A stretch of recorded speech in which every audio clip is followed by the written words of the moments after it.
I hope you're having a great day. I'm sorry it was 2 minutes late. I just had the most beautiful consult with a patient of mine for 8 years. Her cancer keeps coming back all the time. She's gone through 70 chemo cycles. And yet when she comes to me, she's smiling, she's beautiful, she has this beautiful hair that keeps, going away during her chemo cycles and regrowing. She's nothing short of a miracle. And we got caught up in a long conversation now before her 71st chemo cycle. But anyway, I'm happy to be back, and today we're going to talk about castor oil. Sometimes in this world of complication, we forget the little things that have existed for decades and decades. In certain civilizations around the world, castor oil was used and continues to be used. When I talk about castor oil or anything natural, it's not a replacement for your medicine. Okay, nothing is ever a replacement for your medicine. But if you make lifestyle changes, you have good conversations with your doctors. Most doctors are open to lifestyle changes that improves your condition, and eventually they're happy to get you off medication. Let's break it down. Castor oil. When it breaks down in the body, you consume castor oil in the form of oil. You get a good quality of castor oil, you can consume it raw. Of course, if you're going through a colorectal cancer or you have really, really poor gut health, you want to take the permission of your doctor before you try anything, because sometimes you're on certain medication or you're going to be in certain surgeries, and it's a good thing to keep your medical professionals in the loop. So when we consume castor oil, it breaks down into ricinoleic acid. Now that goes into the small intestines and it starts to create muscle contractions, making it very powerful for people who have chronic constipation. You see, constipation is something that plagues millions of people across the world, and most people think it's okay to live with constipation. They've gotten so used to it, or they're on constant laxatives, okay? And they think, hey, I'm not constipated, but I need a laxative every day to pass a motion. Now, yes, you need laxatives. A lot of my patients going through chemotherapy or radiation and who tend to clog up and have constipation, yes, they must be on a laxative. But if we're on a laxative because we're not looking at why we're constipated, could it be fiber? I'm overdoing it on fiber can also create constipation. Or if I'm not carnivore and I'm a vegetarian diet, I could have a lack of fiber that can lead to my constipation. Number 2 is water, hydration. Your stools require water to form the volume of the stools, and then that volume of the stools put pressure, and you're able to pass it out. Number 3, if you've been misusing laxatives for the longest period of time, or genuinely you've been on laxative because of your treatments, your body sometimes gets so used to it that it's difficult to stop it, but it's not impossible. Castor oil is a very powerful laxative. It has all the approvals of the FDA for the longest time, but it's rarely being used. You overdo it on castor oil, you'll have nausea, you'll have vomiting, but we're not supposed to overdo it on anything. Anything that's good in excess can also become bad. Remember that, okay? Your green veggies may be good for you, but if you overeat it, you're going to bloat up, you're going to have problems, and anything in excess is bad for you. Castor oil, you start off with a teaspoon. You can go max to a tablespoon. And this is excellent for people who have chronic constipation. You still have to make the lifestyle changes of correcting your diet, looking at your water intake.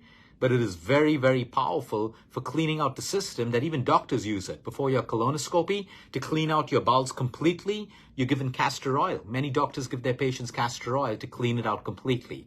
So that's one powerful use. Do not misuse it. Castor oil in the older days were also given. Children were given it. Adults took it maybe once in 3 weeks. They were given 2 or 3 days of a teaspoon, a teaspoon, and a teaspoon. So use it the right way. Do not misuse it. Number 2, the application of castor oil on your skin. It's one of the most natural moisturizers.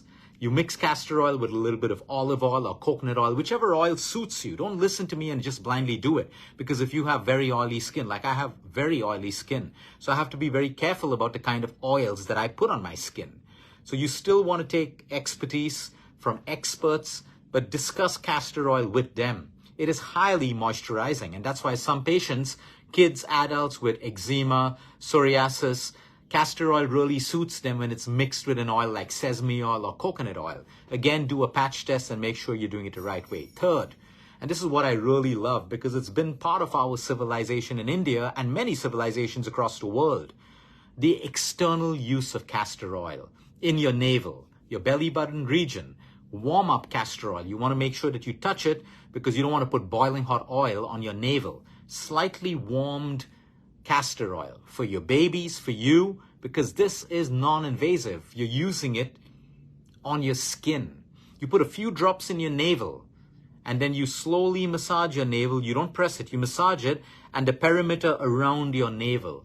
This is great for relieving pain when women have difficult periods, difficult menstrual cycles. It is fantastic. It may not work for everyone, but it's working for a lot of people. 2, babies with colic and gas, and even adults. If you have this stomach pain that doesn't seem to be going, of course, see a doctor. You don't want to leave anything, undiagnosed. But in the meantime, what is in your control? You should always have a bottle of castor oil at home, whether it's edible for ingestion or external application. You want to massage the navel area and the area around your belly with castor oil and then go to sleep. It is great for indigestion. It is great for endometriosis. Again, it's not a replacement for what you need to do when it comes to endometriosis, but it is great for those difficult pains. It has also been used in civilizations to increase fertility. Now, I don't know how that works, but hey, it's an oil. You've tried everything. Science doesn't have an answer for you. Medicine doesn't have an answer for you. And there is an oil that you can apply and it works. Why not? Why not? As long as medicine or nutrition doesn't cause harm, there is no harm in experimenting with things with common sense and using the ancient wisdom of the past. Indigestion, acidity, even joint pain. We've had a lot of our patients tell us that, hey, Luke, this particular doctor asked us to keep rubbing castor oil in our navel, and we actually feel our joint pain getting better. They're on medication, they're also on food, but if something can assist you as simple as castor oil, what stops us from trying it? What stops us from trying it? I think it's beautiful because there's a lot of connection between the navel and different parts of the human body when you study that science.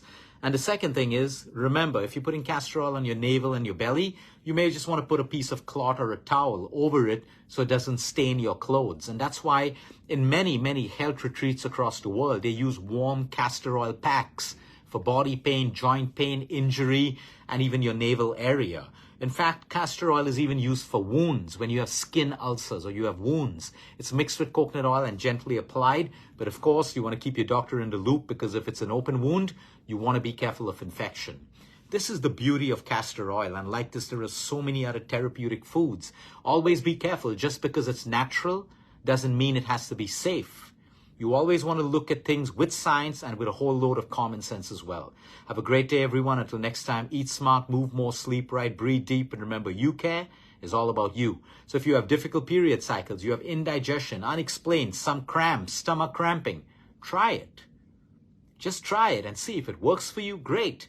If it doesn't, at least you tried. But try it for a couple of days because nature is unlike a chemical that gives you immediate results. Sometimes it takes a little bit of time.